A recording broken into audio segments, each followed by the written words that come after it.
ఒకసారి పచ్చని అడవిలో చిట్టి తేనెటీగ చిక్కి, చిన్న జింక జిమ్మి మంచి స్నేహితులు.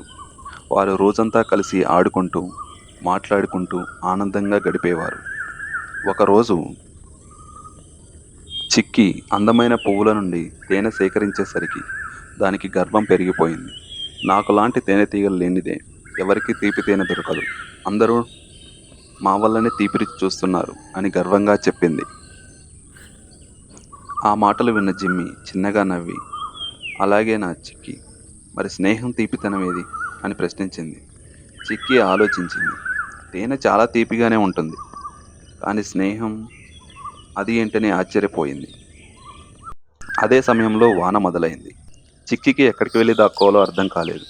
అప్పుడు జిమ్మి తన మృదువైన చెంపను ముందుకు చాపి, రా మిత్రమా, నా వెనకాల దాక్కో అంది. చిమ్మి సంతోషంగా జిమ్మి వెనకాల దాక్కొని వాన నుంచి తప్పించుకోగలిగింది.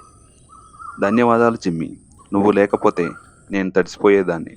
ఇప్పుడు అర్థమైంది, తేనె తీపిగా ఉండొచ్చు, కానీ స్నేహం మరింత తీపిగా మధురంగా ఉంటుంది అని చిమ్ముకి ధన్యవాదాలు తెలిపింది.